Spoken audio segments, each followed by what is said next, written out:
নজর রাখবো পরের খবরে। নিয়োগ দুর্নীতি কাণ্ডে তৃণমূলের বিধায়ককে তলব সিবিআই এর। তাপস সাহা তেহট্টে তৃণমূল বিধায়ক, তাকে তলব করা হয়েছে। ইনি দ্বিতীয়বার তলব করা হলো তাপস সাহাকে। আরো একবার জানিয়ে রাখতে চাইবো, নিয়োগ দুর্নীতি কাণ্ডে তলব করা হয়েছে তেহট্টে তৃণমূল বিধায়ক তাপস সাহাকে। এই নিয়ে দ্বিতীয়বার তাকে তলব করা হয়েছে সিবিআই এর তলব তাপস সাহাকে। নিয়োগ দুর্নীতি কাণ্ডে তাপস সাহার কি ভূমিকা তাই খতিয়ে দেখার জন্য তাকে তলব করা হয়েছে সিবিআই এর তলব। এই নিয়ে দ্বিতীয়বার সিবিআই তলব তাপস সাহাকে। আরো একবার জানিয়ে রাখতে চাইবো, নিয়োগ দুর্নীতি কাণ্ডে তৃণমূল বিধায়ককে তলব।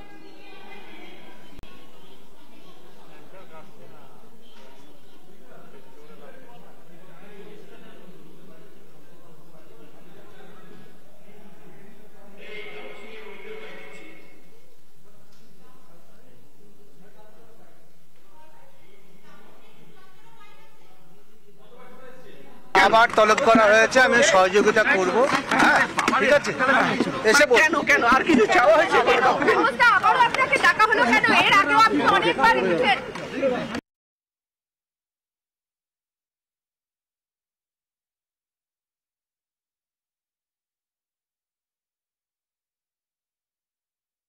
এই মামলাটা আপনারা আগেও জানেন যে মান্থা সাহেবের ঘরে ছিল, তারপর স্টেট থেকে সেটা আমাদের চিফ জাস্টিসের ঘরে এখনও পেন্ডিং রয়েছে, মান্থলি রেজিস্ট্রেশন রান করছে।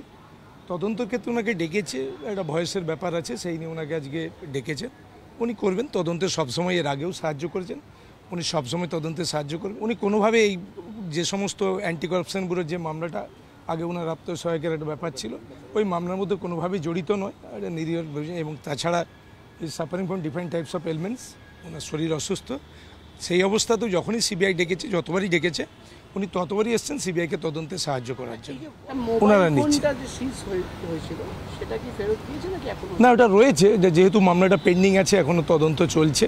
এসিবি থেকে ওনাদের কাছে মান্থা সাহেব পাঠিয়েছিলেন ওনার, তারপরে চিফ জাস্টিসের কাছে মামলাটা রয়েছে, মান্থলি লিস্টে মামলাটা পেন্ডিং আছে, মামলাটা ওখানেও রয়েছে।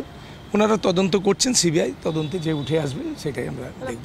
আমাদের একটাই কথা, সিবিআই অনেককে তলব করছে, অনেককে জেলে পুরেছে, কিন্তু এখন পর্যন্ত তার কোনো নিষ্পত্তি হচ্ছে না। না চাকরি প্রার্থীরা চাকরি পাচ্ছে, যা অপরাধীরা শাস্তি পাচ্ছে। আমরা চাই অপরাধীদের শাস্তি, চাকরি প্রার্থীদের চাকরি।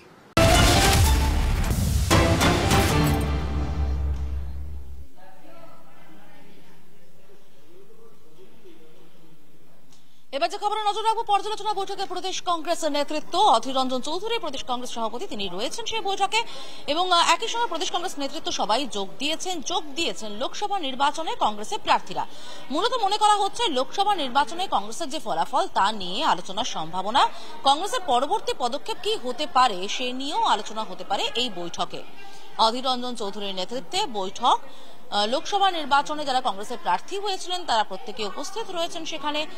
পর্যালোচনা বৈঠক, সম্ভবত এই বৈঠকে আলোচনা হবে কংগ্রেসের এই নির্বাচনে ফলাফল নিয়ে, কেন এরকম ফলাফল হলো তা নিয়ে আলোচনা হবে এবং কংগ্রেসের পরবর্তী পদক্ষেপ নিয়েও আলোচনার সম্ভাবনা।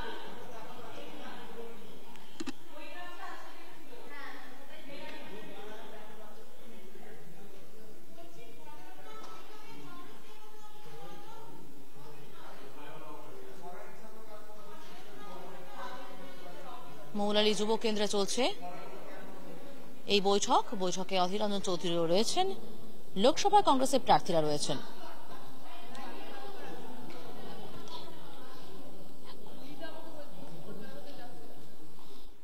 আমাদের প্রতিনিধি ভাস্কর রয়েছেন আমাদের সঙ্গে, সরাসরি চলে যাব ভাস্করের কাছে। ভাস্কর, মূলত কি আলোচনা হবে এই বৈঠকে, কি জানতে পারছো সূত্র মারফত?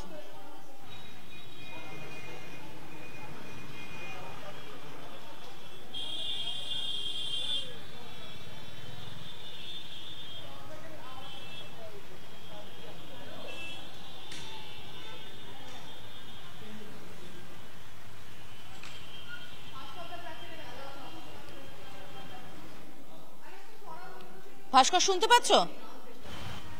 সম্ভবত ভাস্করের সঙ্গে যোগাযোগ বিচ্ছিন্ন হয়েছে, আমরা আবারও যোগাযোগের চেষ্টা করব। আপনাদেরকে আরো একবার জানিয়ে রাখতে চাইবো, অধীর রঞ্জন চৌধুরীর নেতৃত্বে বৈঠক, প্রদেশ কংগ্রেসের বৈঠক, পর্যালোচনা বৈঠক। মূলত লোকসভা নির্বাচনে কংগ্রেসের ফলাফল নিয়ে আলোচনার সম্ভাবনা যেরকমটা জানতে পারা যাচ্ছে।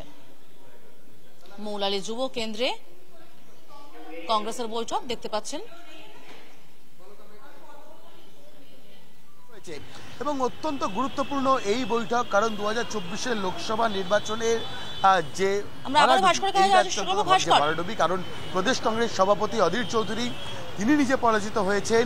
সেই লোকসভা নির্বাচনের পর প্রদেশ কংগ্রেসের পর্যালোচনা বৈঠক, এবং এই বৈঠক থেকে লোকসভা নির্বাচনে এত খারাপ ফলের কি কারণ হতে পারে সেই কারণ খোঁজার চেষ্টা করবেন প্রদেশ কংগ্রেস নেতৃত্ব। উপস্থিত রয়েছেন প্রদেশ কংগ্রেস সভাপতি পদ থেকে ইস্তফা দিতে চাওয়া অধীর রঞ্জন চৌধুরী। এই বৈঠকে তিনি কি বার্তা দেবেন লোকসভা নির্বাচনের এই ফলের পর, এবং যেখানে তিনি নিজে প্রদেশ কংগ্রেস সভাপতি পদ থেকে ইস্তফা দিতে চেয়েছেন সেই বার্তা অত্যন্ত তাৎপর্যপূর্ণ এমনটাও কিন্তু মনে করছে রাজনৈতিক মহল। তার পাশাপাশি আরও একটা গুরুত্বপূর্ণ বিষয় নিয়ে আলোচনা কিন্তু হবে সমাজেতা, যেটা হচ্ছে এই রাজ্যে বামেদের হাত কি ধরে এগোবে কংগ্রেস, অর্থাৎ কোনো একটি নির্বাচনের প্রেক্ষিতে নয়, সার্বিকভাবে বামেদের হাত ধরে কি এগোনোর যে পরিকল্পনা সেই পরিকল্পনা রয়েছে প্রদেশ কংগ্রেসের, সেই বিষয় নিয়ে আলোচনা হতে পারে। তার পাশাপাশি কংগ্রেসের আরও একটা শিবিরের অন্তত যেমনটা দাবি যে যেখানে ইন্ডিয়া অ্যালায়েন্স রয়েছে সেখানে দাঁড়িয়ে, অর্থাৎ দিল্লিতে যেখানে দোস্তি রয়েছে বাংলায় সেখানে কুস্তি করে কোনো লাভ নেই, সেক্ষেত্রে প্রয়োজনে তৃণমূলের হাত ধরেই এই বাংলায় কংগ্রেস এগোতে পারে কিনা তা নিয়ে আলোচনা হওয়ার প্রয়োজন রয়েছে। অর্থাৎ এই এতগুলো বিষয় নিয়ে কিন্তু আলোচনা, তর্ক বিতর্ক সবটাই হওয়ার একটা সম্ভাবনা রয়েছে কংগ্রেসের অন্তরে। তোমাকে জানিয়ে রাখি সমাজনেতা, এই মুহূর্তে কিন্তু বৈঠক শুরু হয়ে গিয়েছে মৌলালিতে, যেখানে অধীর রঞ্জন চৌধুরী রয়েছেন, ঈশা খান রয়েছেন, অর্থাৎ প্রদেশ কংগ্রেসের যারা নেতৃত্ব তারা উপস্থিত রয়েছেন, জেলা নেতৃত্বরা উপস্থিত রয়েছেন, তার পাশাপাশি যারা লোকসভা নির্বাচনে প্রার্থী হয়েছেন তারাও প্রত্যেকে কিন্তু উপস্থিত রয়েছেন এই বৈঠকে। নিঃসন্দেহে প্রদেশ কংগ্রেসের নিরিখে এই বৈঠক অত্যন্ত তাৎপর্যপূর্ণ, কারণ এখন অবধি স্পষ্ট নয় অধীর রঞ্জন চৌধুরী যে ইস্তফা দিতে চেয়েছেন প্রদেশ কংগ্রেস সভাপতির পদ থেকে সেই ইস্তফা গ্রহণ করা হবে কি হবে না। কংগ্রেস সূত্রে খবর, কংগ্রেস বিভিন্ন ক্ষেত্রে যেমন নতুন মুখের উপর আস্থা রাখছে, সেক্ষেত্রে দাঁড়িয়ে বাংলার ক্ষেত্রে কি সিদ্ধান্ত নেওয়া হবে তা পরবর্তী ক্ষেত্রে এআইসিসি বৈঠকে স্থির করা হবে। তবে এই মুহূর্তে দাঁড়িয়ে কংগ্রেসের কাছে সবথেকে বড় মাথা ব্যথার কারণ লোকসভা নির্বাচনে বাংলা সহ একাধিক রাজ্যের ভরাডুবি, এবং অন্যান্য আরও একাধিক রাজ্যে দিল্লি বা কর্ণাটকের মতো রাজ্যে কংগ্রেসের এই লোকসভা নির্বাচনে ভরাডুবি কেন হয়েছে সেটা জানার জন্য যেমন একটি ফ্যাক্ট ফাইন্ডিং কমিটি তৈরি করা হয়েছে, বাংলার জন্য এখন অবধি কোনো ফ্যাক্ট ফাইন্ডিং কমিটি কিন্তু তৈরি করা হয়নি বা তৈরি করা যায়নি কংগ্রেসের তরফ থেকে। এবং সেই জায়গা থেকে দাঁড়িয়ে কিন্তু অবশ্যই এটা গুরুত্বপূর্ণ যে কিভাবে কংগ্রেস এই রাজ্যে তাদের ভোটের যে ভরাডুবি সেই ভরাডুবির পর্যালোচনা করবে। এবং অবশ্যই এটাও কিন্তু তাৎপর্যপূর্ণ যে আগামী দিনে কংগ্রেস কী করবে, আগামী দিনে প্রদেশ কংগ্রেস কি এককভাবে চলার সাহস বা ক্ষমতা সেটা রাখবে, নাকি কংগ্রেস বামেদের অথবা তৃণমূলের হাত ধরে এই রাজ্যে চলবে। যেমনটা বলছিলাম সমাদৃতা, যে মূলত দুটি প্রস্তাব রয়েছে কংগ্রেসের অভ্যন্তরে। একটি অংশের অর্থাৎ মূলত কংগ্রেস নিজেদের যে নিজেদের হারের পর্যালোচনা মূলত সেটাই করবে, কংগ্রেসের ঠিকই অবস্থান কি করবে পরবর্তী ক্ষেত্রে, কিভাবে কংগ্রেস নিজেদের বাঁচাবে, নিজেদের দলটাকে বাঁচাবে, মূলত সেই আলোচনায় এই মুহূর্তে প্রদেশ কংগ্রেস নেতৃত্ব। আপাতত তোমাকে ধন্যবাদ ভাস্কর।